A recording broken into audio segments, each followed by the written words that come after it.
Aló, buenas tardes. ¿La ven en la pantalla?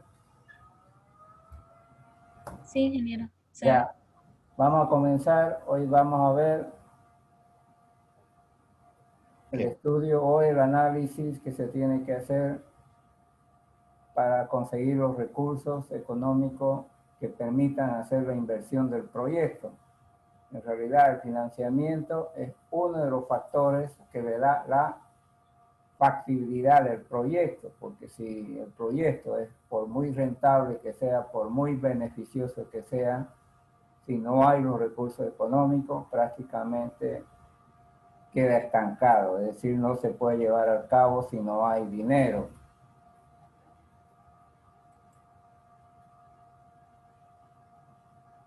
Ya,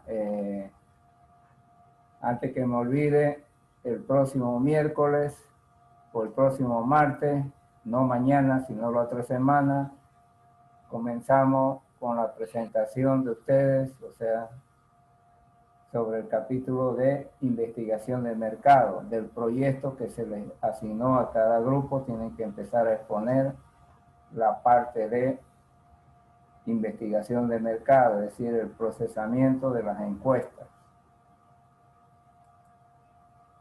Bueno, el estudio de financiamiento se inicia con la elaboración del plan de financiamiento y dentro de ello se programa el requerimiento de los recursos reales y financieros para la fase de estudio definitivo, ejecución y operación del proyecto, para cuyo fin se debe tener en cuenta la fecha de adquisición del capital, el monto global por rubro de inversión y el calendario o cronograma de inversiones. La asignación de fondos es un requisito indispensable para invertir como para formular el estudio. A través de él se indica la magnitud de capital requerido. El proyecto no será útil si no se contara con el financiamiento. Por lo tanto, las restricciones de carácter financiero pueden definir los parámetros del proyecto bastante antes de tomar la decisión de invertir. Lo que pasa es que cuando se está preparando, formulando un proyecto, desde ya se requiere capital para hacer las distintas investigaciones que se van a realizar, ¿no?, en la preparación del proyecto. Esto significa que, por ejemplo, en el caso de ustedes que vamos a definir el procesamiento de la encuesta, de ya para arrancar con la formulación para un proyecto se requiere formular encuestas, pagar gente para que lleven a cabo esas encuestas en el medio.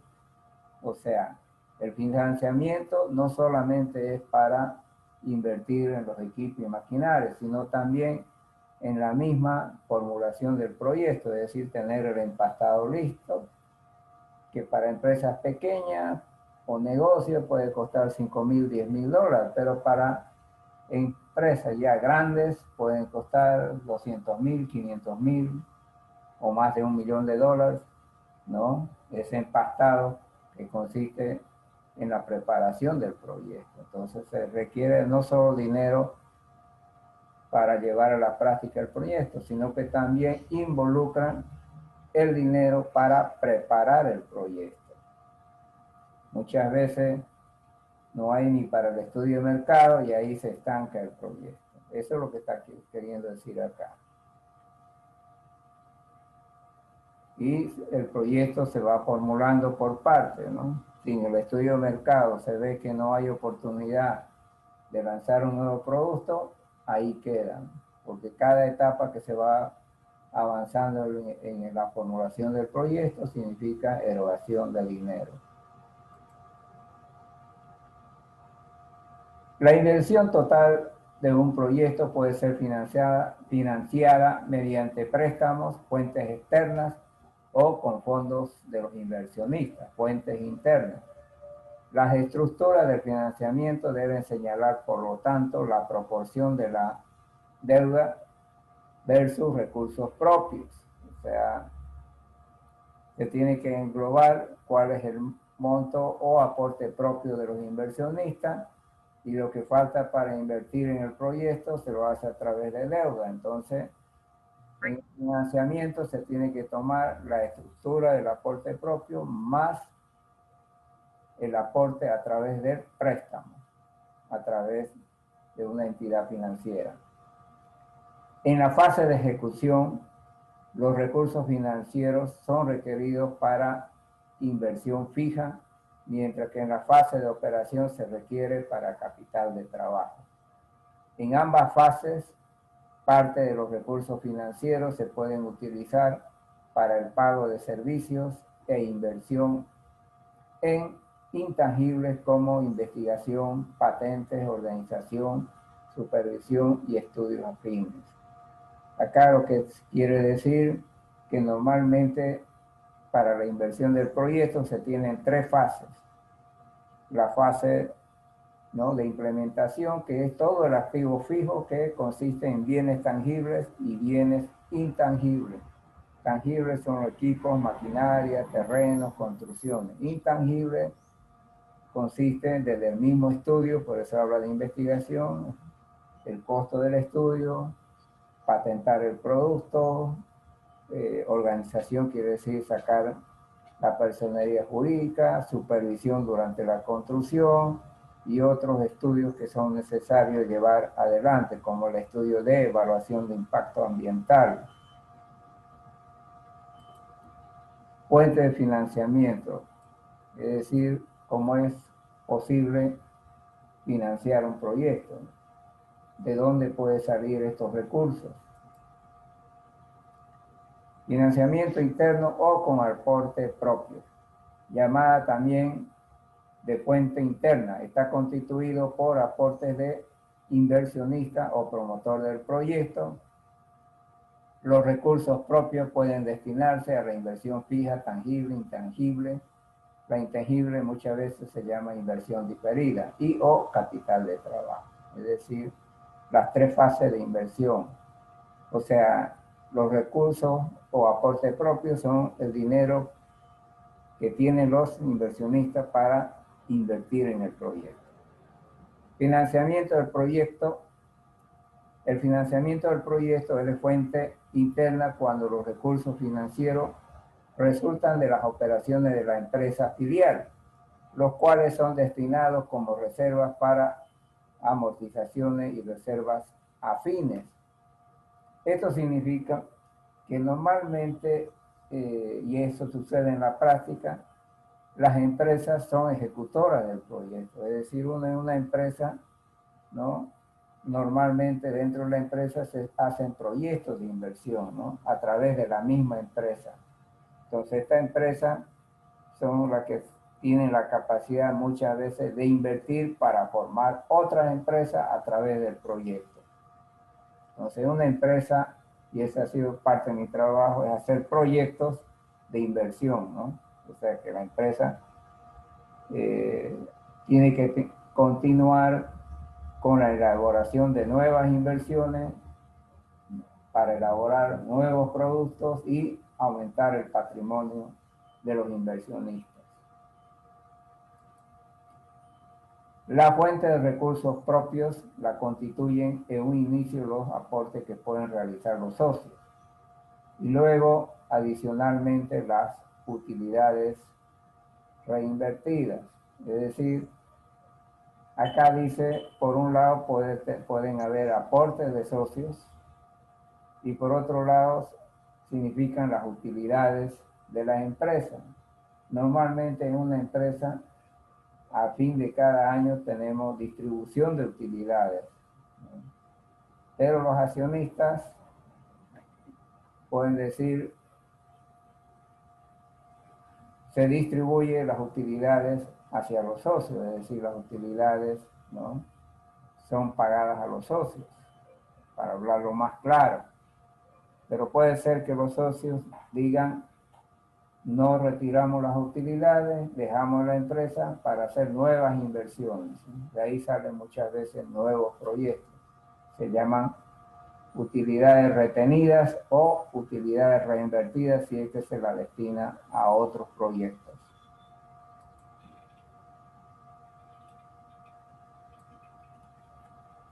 Otra fuente es la reserva para utilidades no distribuidas, es lo que le decía yo, son reservas de capital que se acumulan y se reservan para fondos de amortización de contingencia y aplicación de plantas.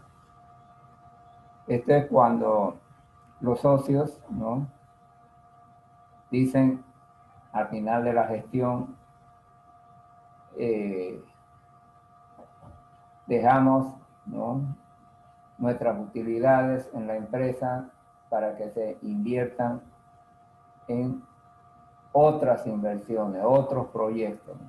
O sea, querer engrandecer más el patrimonio de las empresas. Por eso es que los socios pueden ser dueños de varias empresas, ¿no? Así van naciendo. De una empresa, las utilidades se van dejando. Normalmente es cuando los socios no retiran las utilidades y es lo que comúnmente sucede en la práctica.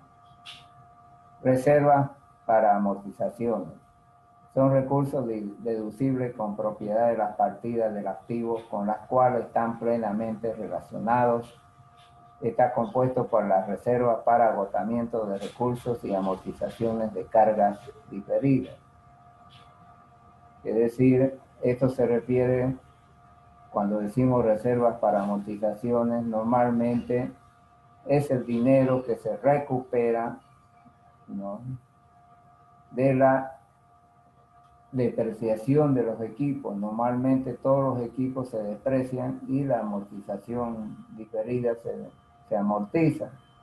Dentro de la estructura de costos tenemos amortización de los bienes tangibles, de los bienes intangibles y depreciación de los bienes tangibles. Entonces, en esta estructura se ponen esos dos parámetros. Uno de ellos es la depreciación de los activos fijos tangibles y la otra es la amortización de los activos de bienes intangibles. Cuando las ventas son superiores a los costos totales, porque la amortización y la depreciación se han metido en los costos, se está recuperando la inversión. Esta recuperación de inversión es lo que significa, ¿no?, recursos que son deducibles, ¿no?, de las partidas de los activos que se deprecian o se amortizan sus costos. Esta recuperación, ¿no?, del agotamiento de estos activos permite hacer nuevas inversiones. Más abajo dice reserva de recursos financieros que representa las utilidades no distribuidas o retenidas para fines ya establecidos. Entonces las reservas de la amortización son aquellas, repito, reservas de la amortización de los activos intangibles, como también la depreciación del activo fijo, ¿no?, que normalmente en ambos casos la depreciación y la amortización significa amortizar la inversión. El financiamiento basado en la fuente interna solo es posible en caso de existir filiales o empresas en funcionamiento, siendo el ejecutor del proyecto dueño o accionista de la misma empresa. Se considera como fuente interna cuando los recursos financieros provienen del ente ejecutor o accionistas del proyecto y son reinvertidos en nuevos proyectos, siendo el origen de estos fondos las utilidades no distribuidas o retenidas para estos fines. De lo que anteriormente se estuvo explicando, normalmente las empresas, cuando tienen utilidades positivas, ¿no?, sucede esto, porque cuando tienen utilidades negativas y pérdidas, no hay ni cómo invertir en otras cosas.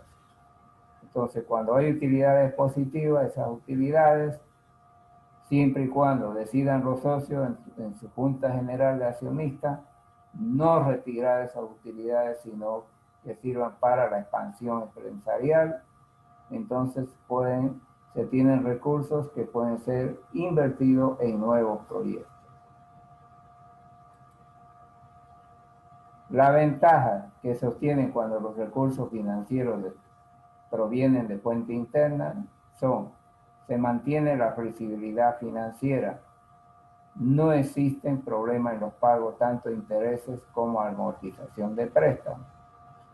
Naturalmente, cuando el proyecto 100% se ha implementado con los recursos propios de los inversionistas, ¿no?, la flexibilidad financiera quiere decir que no están, ¿no?, sometidos a pagar tanto intereses como amortización de los préstamos. Es decir, no hay esa presión, ¿no? Entonces, libremente disponen de capital, ¿no?, en el cual no hay esa presión.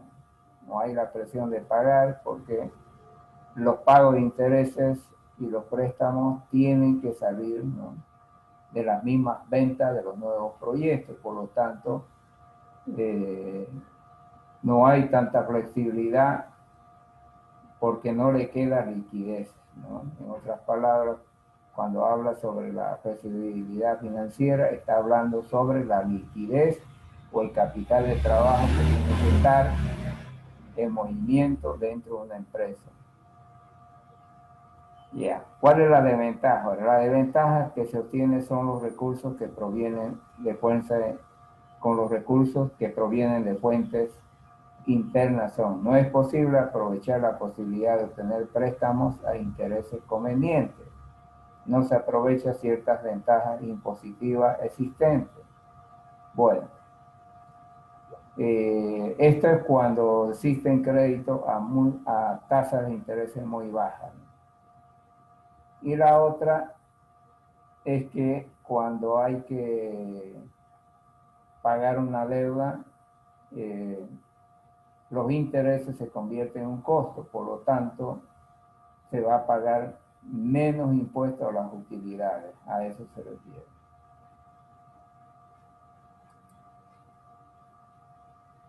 Financiamiento externo o mediante préstamos.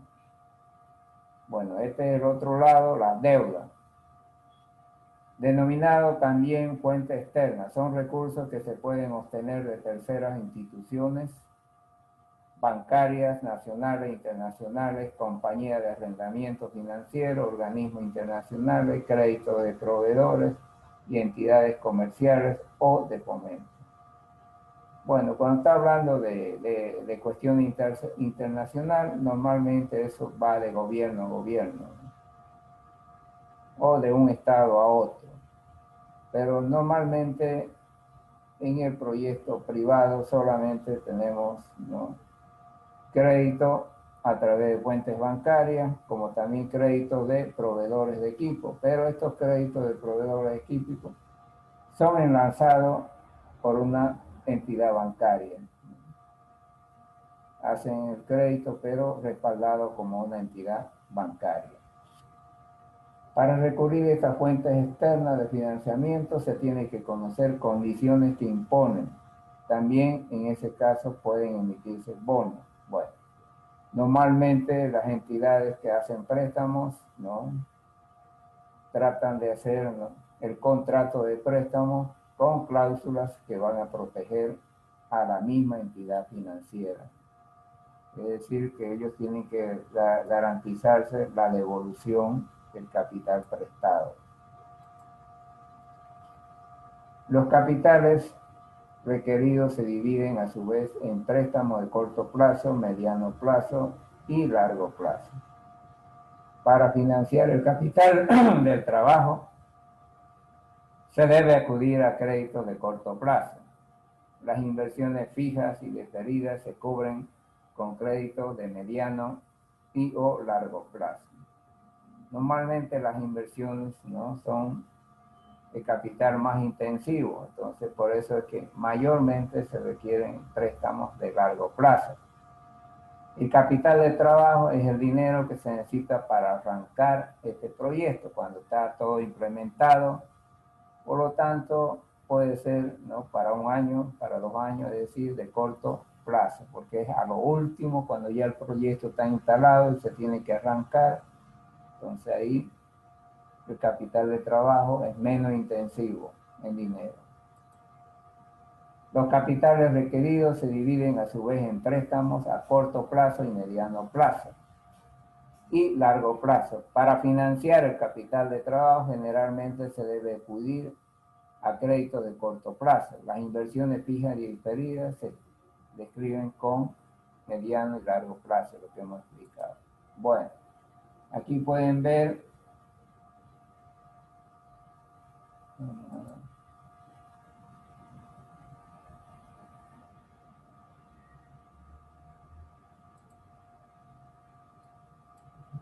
una estructura. Acá tenemos la externa a través de deuda. La interna son los fondos propios de los inversionistas. Y la relación, 60%, ¿no?, fuente externa, el préstamo, y 40% el aporte de los inversionistas, y cada uno se va haciendo su porcentaje de distribución.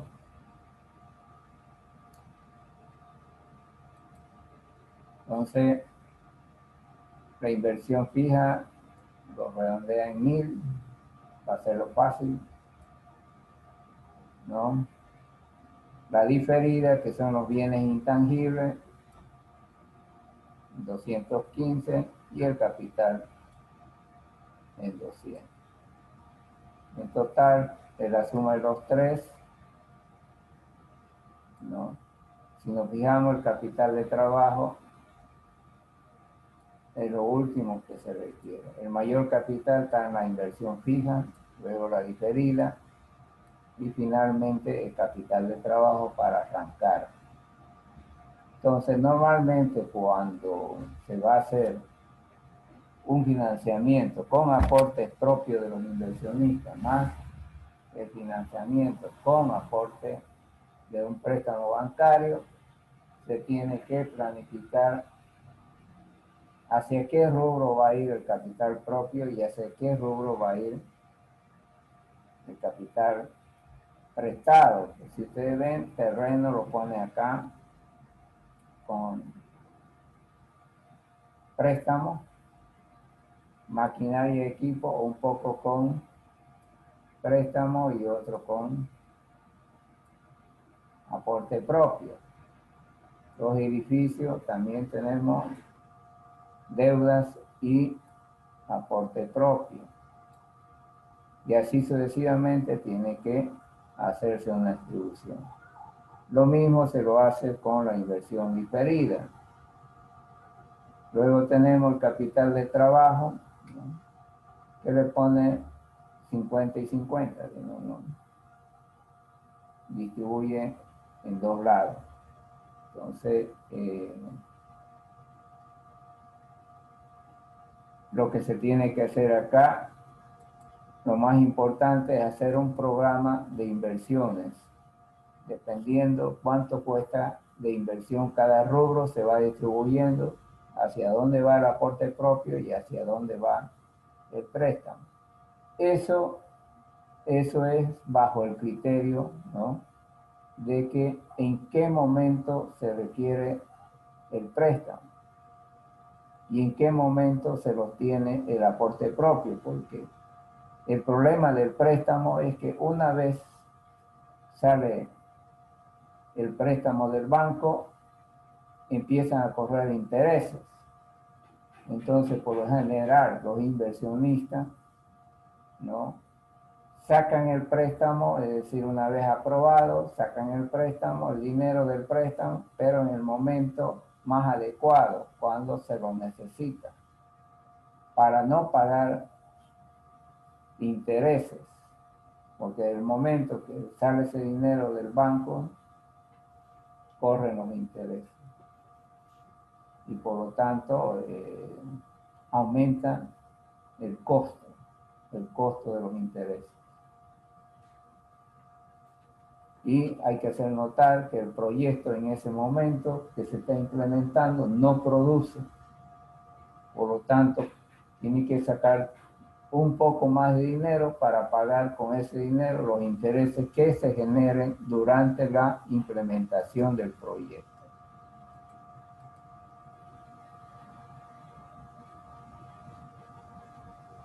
Plan de financiamiento, conocido el presupuesto de financiación,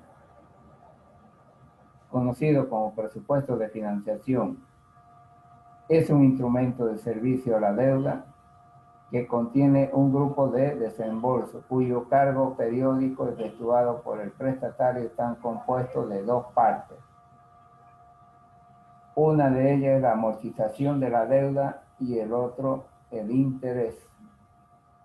Entonces, el interés es el costo generado por usar un dinero ajeno.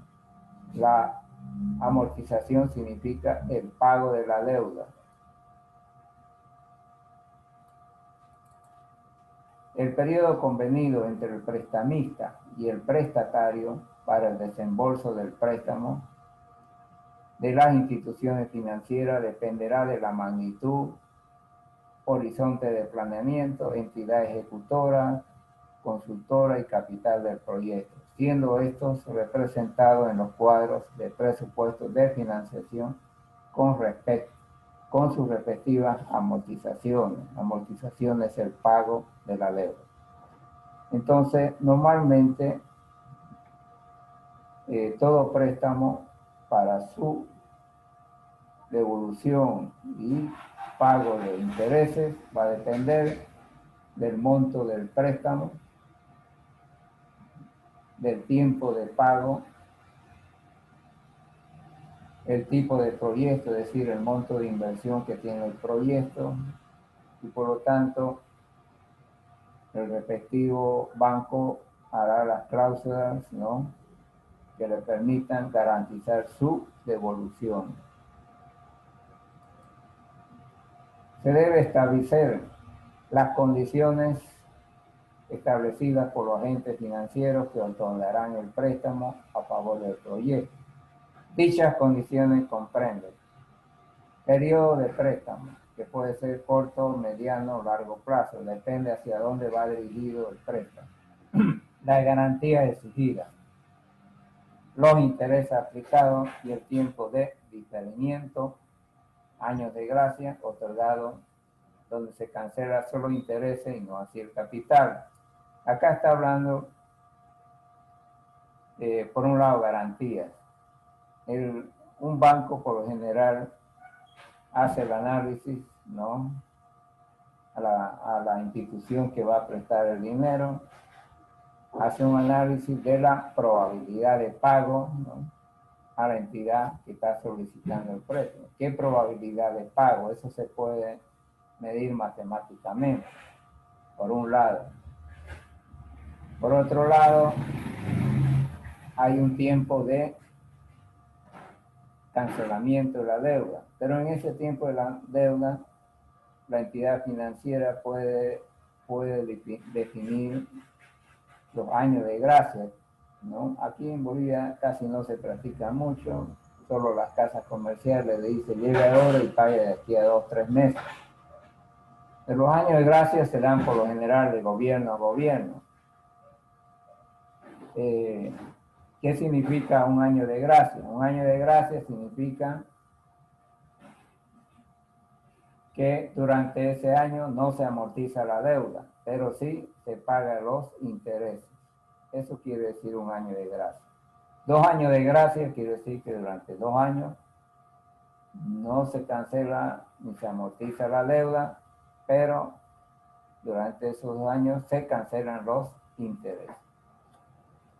El capital adquirido vía préstamo se devuelve mediante pagos periódicos, amortizando parte del capital y cancelando los intereses. Normalmente en nuestro medio,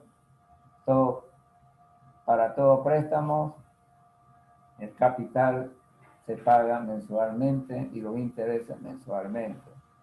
¿Eso por qué? Porque los bancos necesitan ese retorno de dinero para seguir prestando, ¿no? Los dineros que entran al banco son para seguir prestando. Ahí está su utilidad y su ganancia del banco.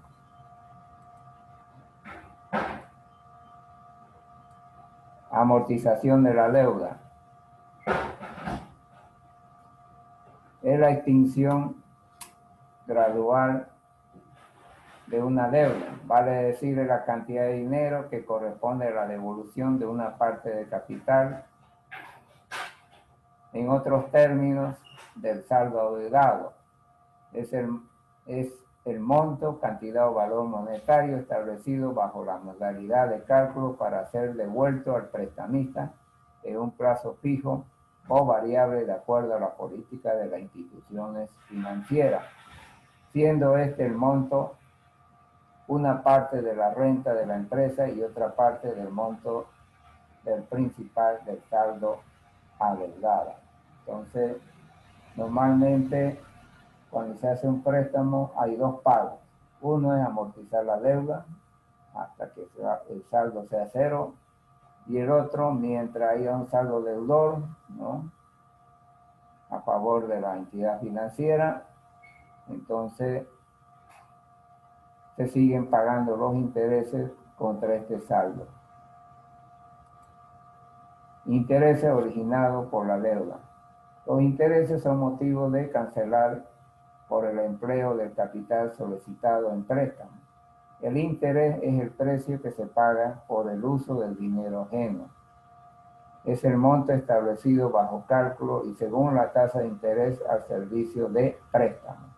Es decir, es aquel monto de dinero que paga el proyecto por el uso del capital adquirido en forma de préstamo, según su costo de oportunidad en su momento de su adquisición y las tasas de interés existentes en el mercado de capital de la banca comercial o instituciones financieras.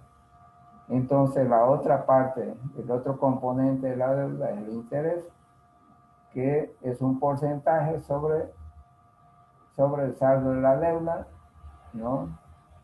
Y esto está en función de la entidad financiera, ¿no?, que pone su precio. Bueno, aquí vemos un gráfico, ¿no?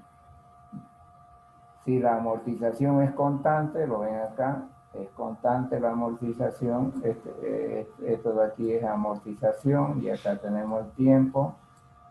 Si la amortización es constante, ¿no?, se va pagando cada periodo de tiempo, pero el interés se está pagando sobre el saldo que se adeuda. Por lo tanto, el interés va bajando, ¿no? Baja en función al saldo de la deuda. El interés baja se refiere al monto que se paga, pero la tasa de interés es constante. Si se fijó el 15%, entonces el 15% sobre el saldo que se adeuda.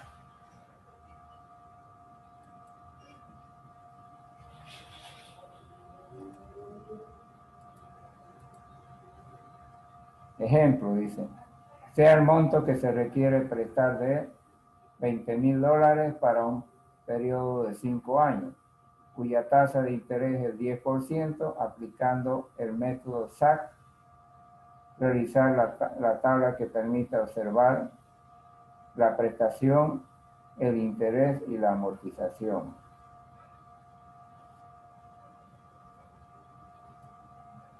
Entonces, ¿qué significa esto? Aquí es un préstamo a 5 años. El año 0 es el momento en que sale el préstamo.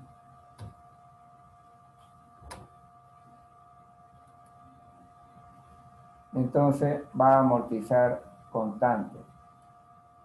4.000 cada año.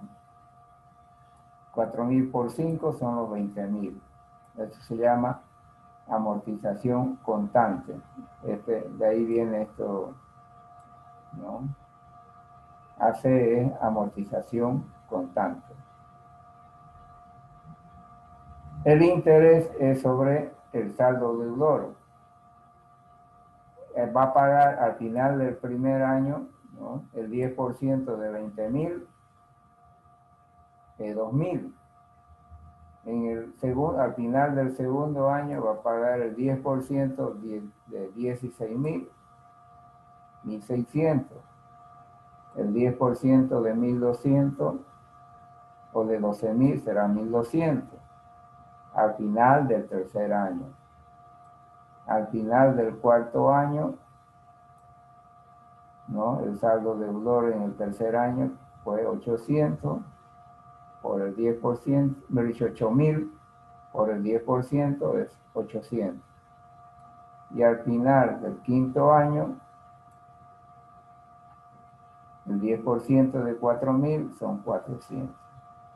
Entonces, el total a pagar es la suma de los dos. Al final de cada año, para el primer año, 6.000 es la suma de 2.000 más 4.000. Para el segundo año, ¿no?, el interés 1.600 más la amortización 4.000, 5.600. Para el tercer año 1.200 más 4.000 son 5.200 y así sucesivamente, ¿no? Al final, el saldo de la deuda, al final del quinto año, el saldo de la deuda es 0.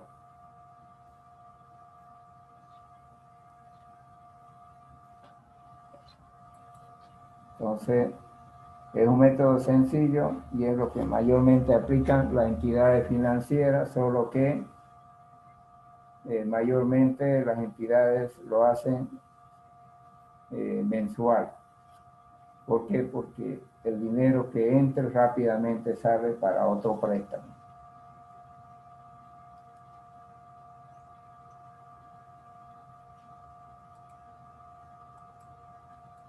Bueno. Anteriormente se vio de que el dinero del financiamiento tiene que hacerse un calendario. Entonces, cuando se habla del cronograma denominado calendario de inversiones, se refiere a la estimación del tiempo en que se realizarán las inversiones fijas, diferidas y de capital de trabajo, así como a la estructura de dichas inversiones. Todo proyecto requiere preparar un cronograma de inversiones que señale claramente su composición y las fechas o periodos que se efectúan las mismas. Las inversiones no siempre se dan en un solo mes o año. Lo más posible es que la inversión dure varios periodos. Bueno, normalmente una inversión de una empresa mediana puede tardar hasta 3 años la implementación, ¿no? Porque viene la compra del terreno, la preparación del terreno, vienen las edificaciones, el montaje, y eso demora bastante, ¿no? La llegada de las máquinas pueden tardar entre 6 y 8 meses, ¿no?, desde el momento que se adquiere la compra. Entonces, el dinero se lo tiene que programar. Entonces, hay un programa cuando se va a comprar el terreno, cuándo se va a ir pagando la maquinaria, en qué momento se va a invertir para los edificios, la construcción de los edificios, etc. Entonces, cuando hay un calendario de inversiones, se corre menos riesgo, porque el dinero debe estar para ese momento. Por eso es que se necesita el calendario de tal manera, ¿no?, que no haya descuido en la falta de provisión del dinero.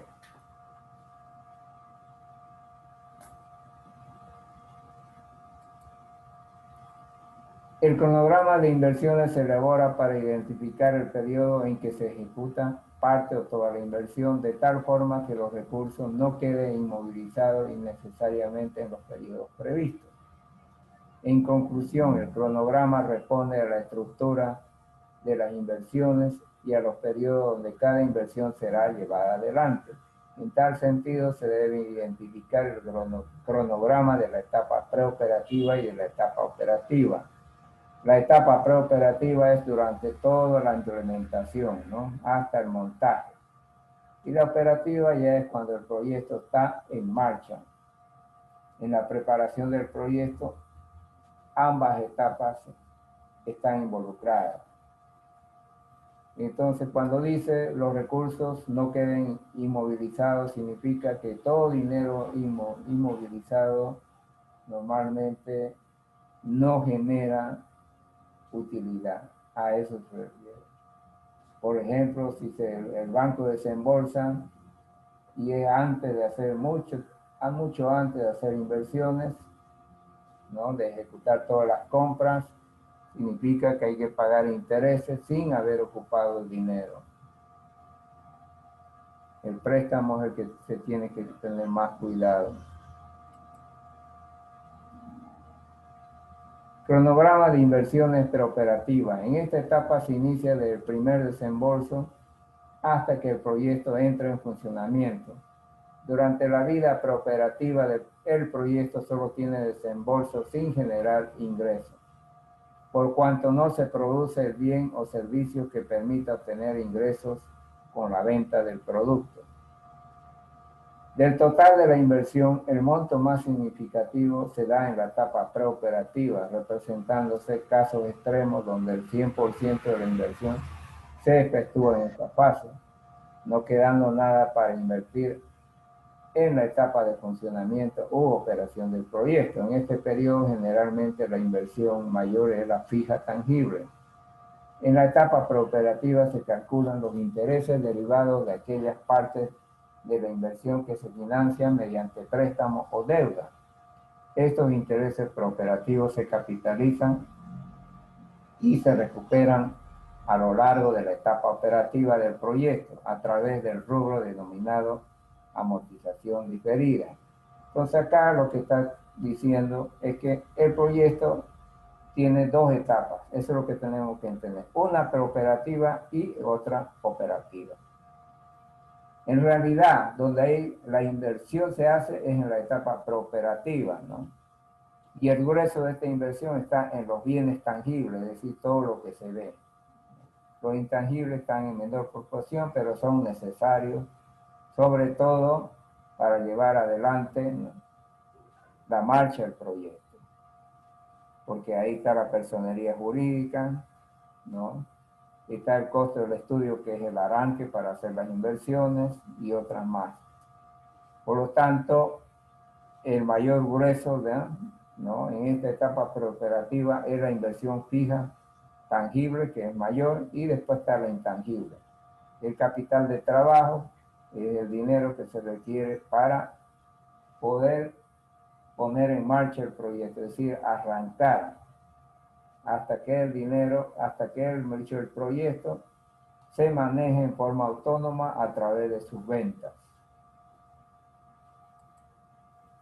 Las inversiones no se desembolsan en conjunto en el momento cero, la fecha de inicio de la operación del proyecto.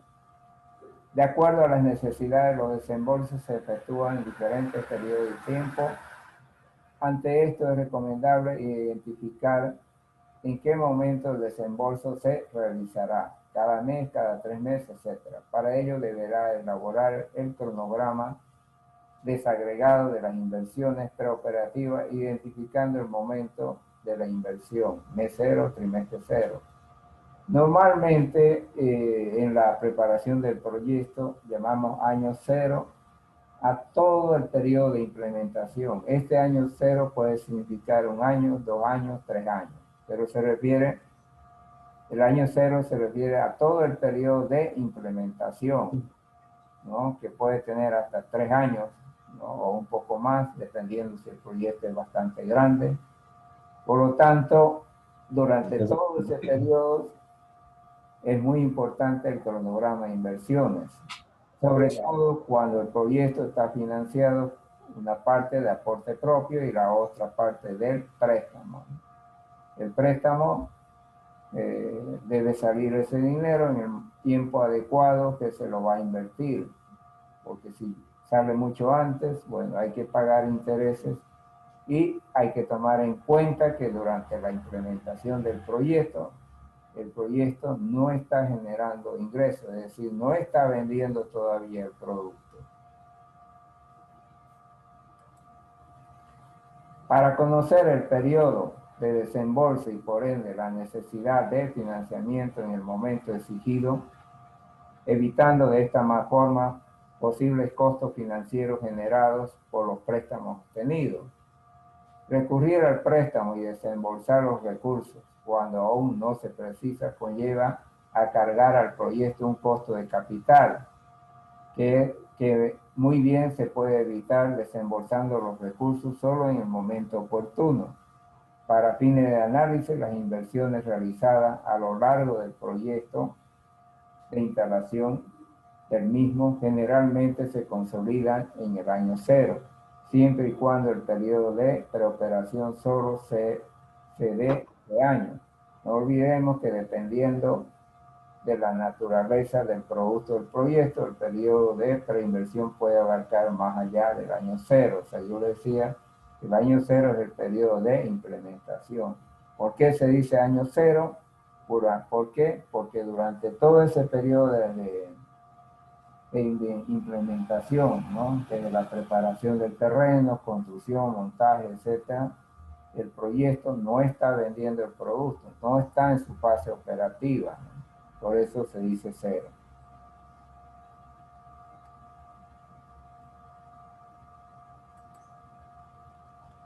Cronograma de inversiones operativas. Esta es la otra parte del proyecto. Entonces, por un lado hemos tenido la preparación del proyecto, ¿no? Considerando la implementación. Ahora tenemos que considerar la fase operativa del proyecto, donde el proyecto, ¿no?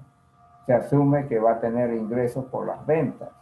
En esta etapa se inicia desde aquel momento en que el proyecto entra en operación y termina al finalizar la vida útil del mismo. A partir de esta fase se generan los ingresos, es decir, es el periodo donde el proyecto, ¿no? Tiene ingresos a través de la venta del producto y se toma en cuenta durante un horizonte. Horizonte de estudio significa el tiempo en que el proyecto va a permanecer con un rendimiento que es aceptado por los inversionistas. Durante la etapa operativa puede llevarse a cabo inversiones en activos como resultado de la ampliación de la planta y reposición o reemplazo de activos.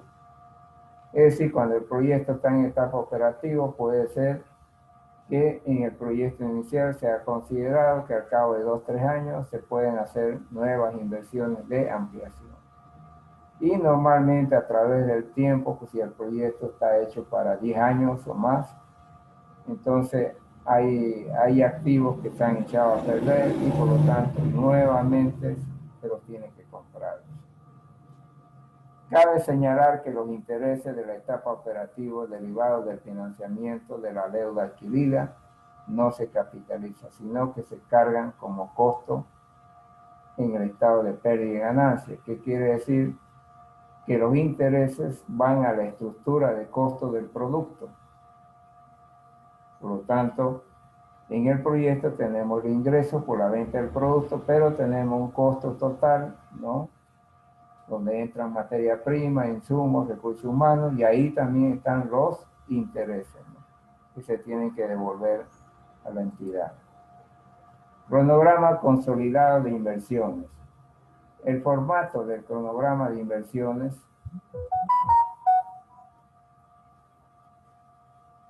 se presenta en el siguiente cuadro. Su elaboración se realiza tomando en cuenta las inversiones preoperativas y las inversiones operativas.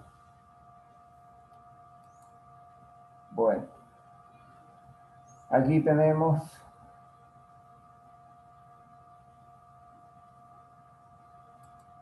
cómo se tiene que organizar el proyecto cuando está en operación, ¿no? Aquí está la inversión, que la hemos visto en el anterior ejemplo, y aquí está, ¿no? O sea, que estos son los bienes y estos son los montos. Entonces, este proyecto está para 5 años. El primer año arranca con 25% de su capacidad, el segundo año llega a operar con el 50%, el tercer año opera con el 75% y el cuarto y el quinto va a llegar al 100% de su capacidad. Estos puntitos de acá son inversiones que se van a hacer, ¿no?, nuevas inversiones. Entonces, tenemos la fase de implementación, que es hasta acá, y tenemos la fase operativa.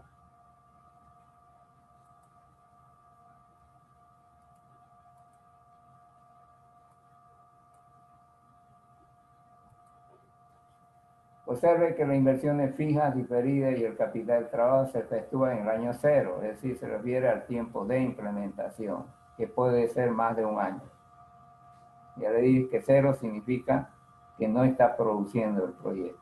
Existen proyectos donde otras inversiones pueden estar programadas para los años de operación o funcionamiento. Tal es el caso de la ampliación de la planta, el reemplazo de activos o inversiones adicionales de capital de trabajo. En el cuadro precedente, de manera de ejemplo, esas inversiones se representan con asterisco, es decir, algunas otras inversiones que son de implementación, o cuando ya hay inversiones que ya no producen, ¿no?, con un buen rendimiento, se reemplazan. Moneda extranjera en las inversiones. Por lo general, debido a la pérdida del valor adquisitivo de la moneda nacional o desvalorización de la misma, hoy en día se tendrá que tomar en cuenta los precios de las inversiones en moneda extranjera. Asimismo, se verá que los precios de estas inversiones en moneda extranjera están sujetos a cambios por las fluctuaciones que tienen las diferentes monedas a nivel internacional. Esto trae como consecuencia hacer ajustes en el momento de realizar las inversiones. Bueno, mayormente nuestro medio es el dólar. ¿Por qué? Porque las inversiones tienen mayor valor. Por lo tanto, para no hacer grandes los números, ¿no?, y el dólar siempre es más estable, se lo hace en dólar. Ustedes ven que la maquinaria se compra en dólar, los edificios se pagan en dólar, ¿no?, los terrenos se compran en dólar. Entonces tenemos una economía un poco dolarizada. Por eso es que se recomienda hacer el proyecto, ¿no?, monetizarlo en moneda extranjera, en este caso es el dólar. Bueno, esto sería en cuanto al financiamiento. ¿Alguna pregunta? ¿Dudas?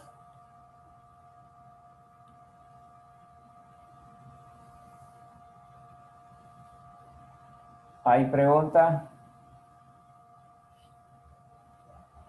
¿Aló? No estoy escuchando nada.